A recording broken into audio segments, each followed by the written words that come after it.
Good morning.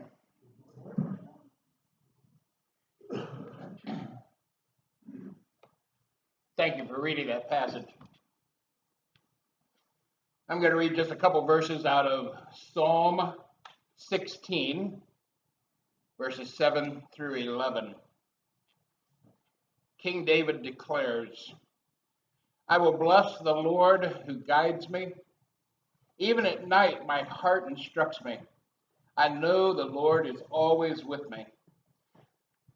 I will not be shaken, for he is right beside me.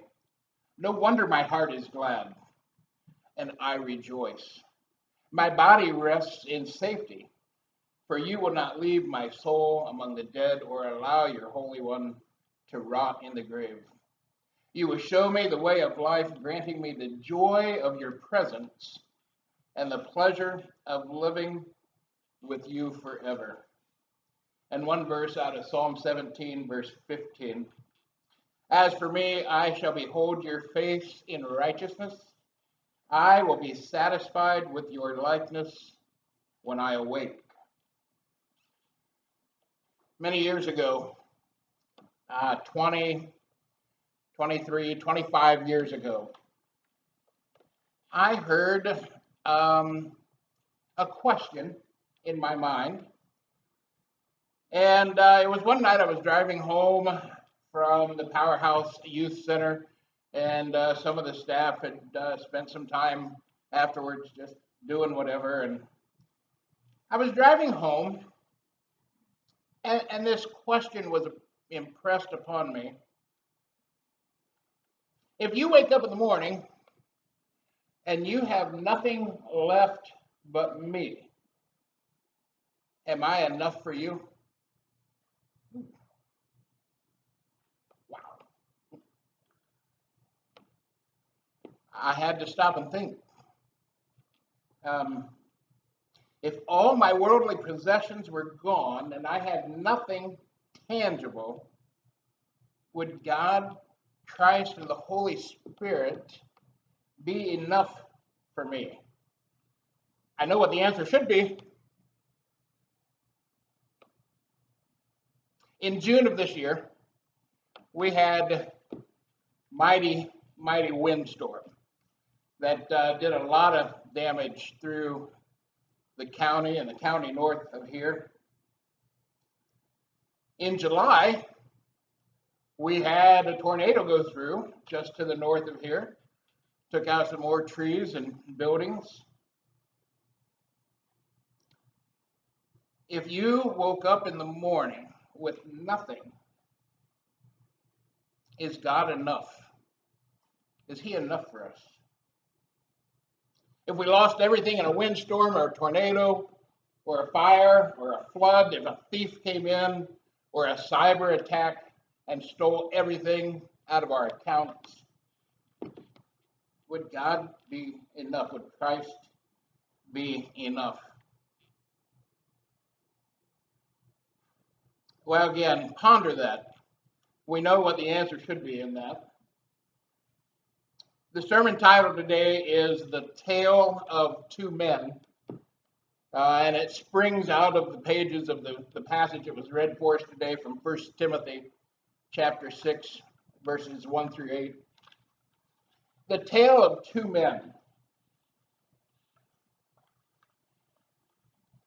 Paul begins this passage by saying that everyone who is under a yoke as a bondservant, remember, a bondservant is a slave by choice. A bondservant, in the Old Testament, they took the awl and made a hole in the ear. And according to John MacArthur, this bondservant is very similar in the first century, very similar to what we have as an employer and employee relationship. It looked very similar. The employer would take care of the needs of the individuals.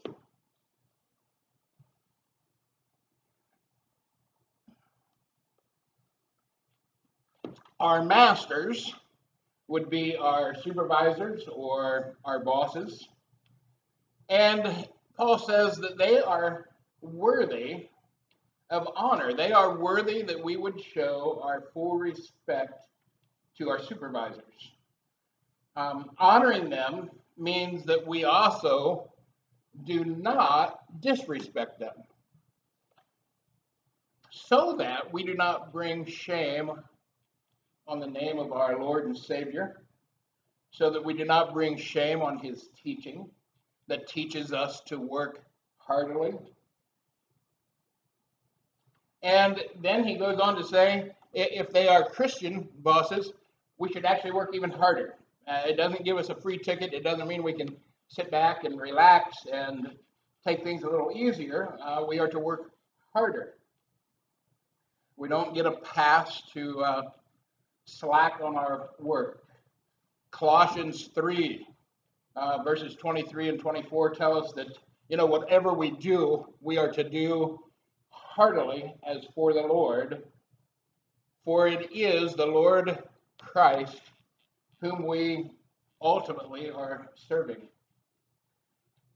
Louis Giglio, a pastor who we've seen some of his videos before where he looks at the stars and the universe and different things. He tells a story of when he was in college in Atlanta.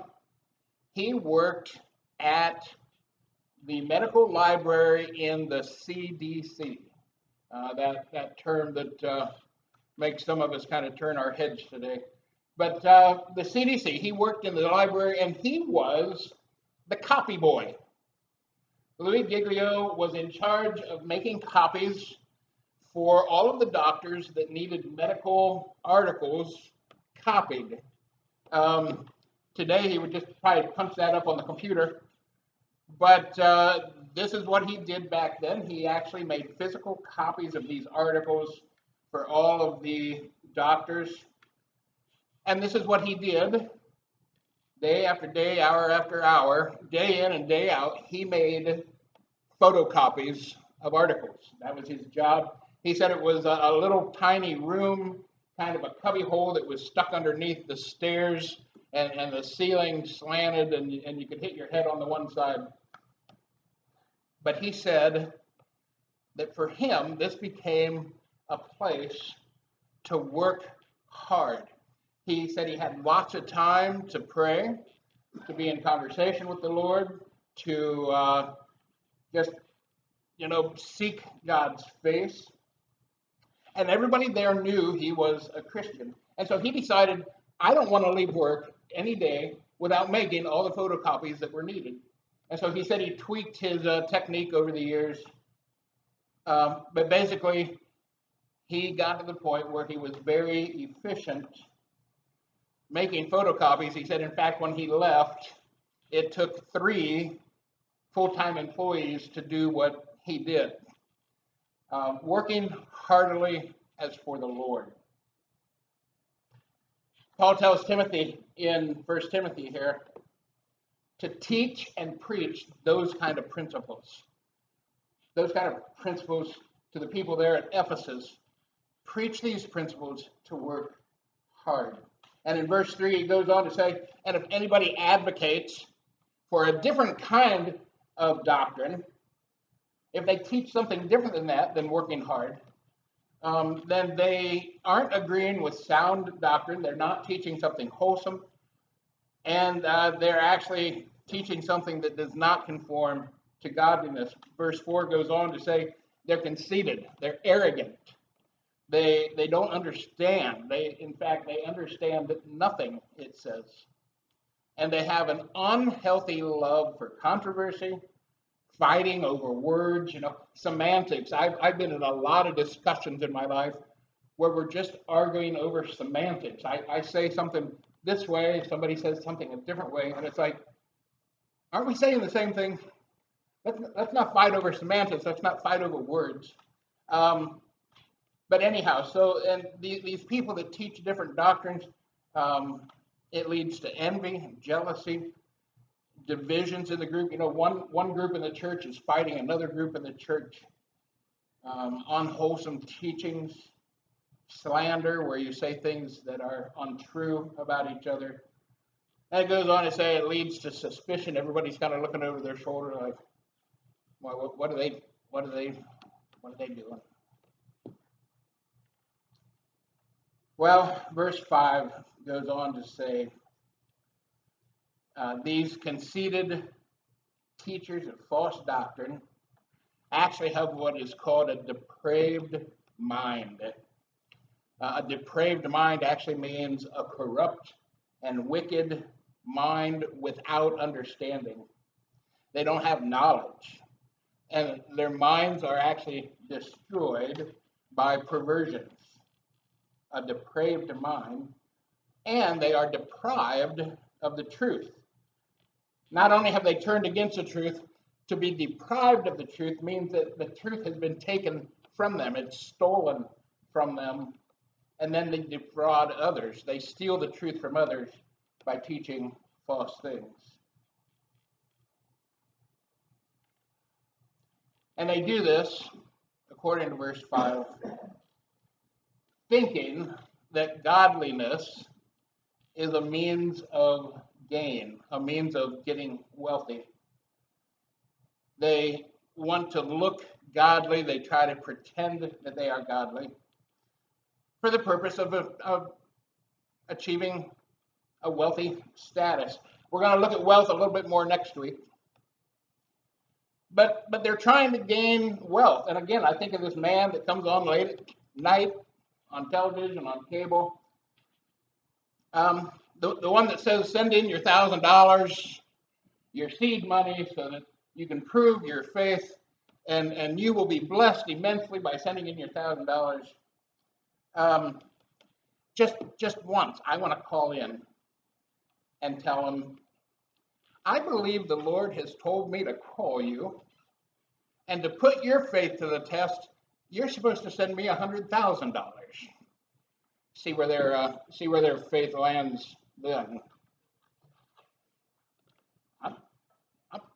I'm pretty sure that's what they're supposed to do. Well, wealth aside, false promises of material gain. Let's look at verses 6 and 7.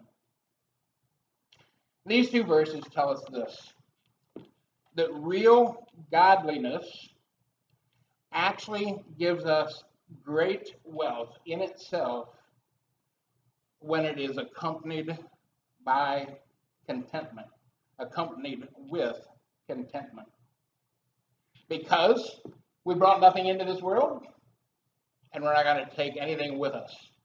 When we were born, we had nothing, and when we leave, we will take nothing. In Job chapter 1, we learn that Job was actually a very wealthy man. He had a lot. And as God allows Satan to test him, he loses everything. He lost 500 yoke of oxen, 500 female donkeys, lost 3,000 camels, 7,000 sheep, all of his servants except the 4 messengers. And maybe the messengers weren't his servants, but the messengers came. And he also lost his 7 sons and his 3 daughters in a very violent windstorm. They were all killed. After all of this, in Job chapter 1, verse 21, it says, the verse before that, it says he got up, he ripped his robe, he shaved his head, and then he did what? Did he curse God? No. He got up, and it says he worshiped. He worshiped. And he said this, naked I came from my mother's womb, and naked I shall return. The Lord gave, the Lord has taken away. Blessed be the name of the Lord. He went from a very wealthy man with a large family to being a very sick, poor, lonely man where his only friends didn't really comfort him, but they just continued to point fingers at him that it was all his fault. To be content is to be satisfied, to be happy with what you have and where you're at. With contentment, you really don't have strong desires for more, for something else. There is this peace with the way things are, whatever the circumstances are. Contentment is different than complacency. Complacency, you're pleased with yourself, and you're pleased with your circumstances, but you're not aware of the potential dangers that are around you. And then it is a pleasure, it's a self-pleasure. You're happy with yourself. And you don't see any of the things that could take place that could take it all away. In Matthew chapter 6, Jesus tells us not to lay up our treasures on earth where moth and rust destroy and thieves can steal, but to store our treasures in heaven where moth and rust does not destroy, where thieves cannot steal. And then in Luke 12, Jesus tells this parable. He tells a parable about a very rich farmer. Do we know any rich farmers? Is that a thing today, rich farmers? But this farmer was very rich, and his land was extremely productive. And it was so productive he didn't know what to do with everything. That is a dilemma. Sometimes I joke and say I'd at least like to experience that dilemma once. But it's a dilemma. He doesn't know what to do with everything. So he says to himself, I'm gonna tear down my tiny little barns, and I'm gonna build big ones. I'm gonna have these big barns, and I can put everything in there and store it, and I'll have so much stuff in there that I can say to myself, actually he said I can say to my soul, you have it all. You can just sit back and relax and take it easy, maybe become a little lazy, and you can eat, drink, and be merry. Self-assurance, self-pleasure, complacency. And God comes to him and says, you crazy man. Actually, he says, you fool. You fool. Your life is required of you tonight. You are going to die tonight. Now what? Now who gets your stuff? Who gets your stuff? I'm sure there is probably the poor and homeless that could have used it then, but he stored it. Well, the rich farmer was complacent. Job was contented. What does it take to get us there? What does it take to make us content? Another 500 square foot in our homes, maybe the latest iPhone, or someone was joking about that new car smell this morning. Maybe it takes a new car smell. If we woke up tomorrow with nothing, is Christ enough for us? King Solomon, another tale of another man. King Solomon spent 7 years building the temple. He turns around and spends 13 years building his palace. 13 years, almost twice as long as the temple. And in his palace, he had cedar, he had costly stones. Even the foundation was costly stones. And he had either 4,000 or 40,000 stalls of horses, depending on whether you get that number out of Kings or Chronicles. And how do you reconcile that? I'm not 100% sure. He had a lot of horses. God told him not to do that, but he did it anyhow. He had 12,000 chariot drivers. He received gold and silver from many of the other nations around him. One commentary said that it was approximately 25 ton of gold a year and maybe about 2.5 ton of silver a year. You want to know what that is in today's economy with yesterday's prices? A little less than $1.5 billion a year came in to Solomon just in those two things. Solomon was a very rich man. The Queen of Sheba comes and visits Solomon and says, I've heard about this. I've heard about your wisdom. I've heard about all the stuff you have. But I really didn't believe it. I mean, they said you had so much, I just couldn't really believe it.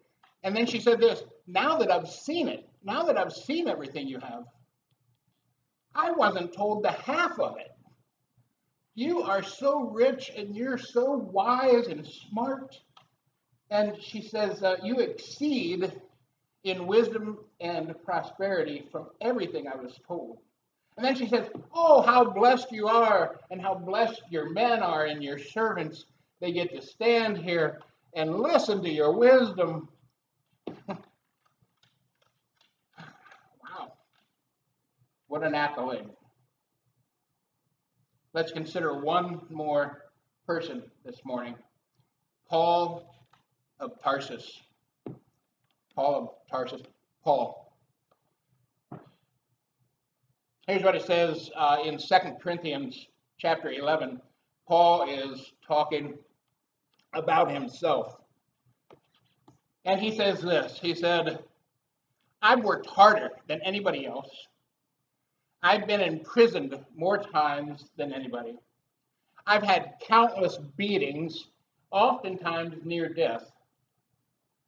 5 times I was beaten with 39 lashes. 3 times I was beaten with rods. Once I was stoned. I was shipwrecked 3 times. And one of those times I spent a night and a day in the sea, drifting around on driftwood. He was on frequent journeys. He had danger because of these journeys from rivers, and robbers were something that when you were on a journey on foot, robbers were always a danger. He faced dangers from Jews and Gentiles in the city, in the wilderness, in the sea. Then he said he faced dangers from false brothers. He had many sleepless nights. There were times he was hungry and thirsty, without food and in the cold exposure. And then he said there was the daily pressure of anxiety, worrying for all of the churches. But in Philippians 4, Paul says this, I have known humble means and I've known prosperity. I've known what it is to be hungry, and I've known what it is to be filled. I've had times when I've suffered need, and I've had times where I've had an abundance. Was he content only in the prosperity? Philippians 4:11. I have learned to be content in whatever circumstance I am in. He learned godliness. And in verse 13, I can do all things through him who strengthened me. The rich farmer and Solomon were rich rulers. The farmer died and took nothing with him. Solomon says this in Ecclesiastes. He said, everything is vanity. Working hard, having everything, being extremely intelligent with wisdom, all vanity. Solomon went on to say, anything my eyes saw, I didn't keep for myself. I took whatever I wanted. Wine, houses, this is his now. He had houses, parks, vineyards, gardens, fruit trees. He had ponds, servants, silver and gold. He even had male and female singers. And then he says this, I had the pleasures of men, many concubines. But for Solomon, It was all vanity. He said it's a chasing after the wind. Have you ever chased the wind? A chasing after the wind means you're trying to do something that cannot be accomplished. Cannot be accomplished. Solomon concludes Ecclesiastes with this, and this is a key to godliness: to fear or to honor, revere, respect, and fear God and obey Him. To know God and obey Him. Paul, Philippians 4:11, I have learned to be content in whatever circumstance, any situation. Paul was content because he was satisfied. He was content in his relationship with Jesus. Well, 1 Timothy 6, verse 8 says, Paul tells Timothy, after saying to be content, well, if you have clothes and food, that should be enough to make you content. Is that enough to make me content? This world makes me want a lot of stuff. I'm going to ask again. If we wake up tomorrow and everything is gone, and ponder that. I mean, we've seen the windstorms. We know what can happen in floods. We know how everything can be wiped out almost in an instant. Is Christ enough? Would we be satisfied? David said in Psalm 17:15, I will be satisfied seeing you in the morning. I pray that we learn how to draw so close to Christ that we are satisfied in the morning just by seeing Jesus.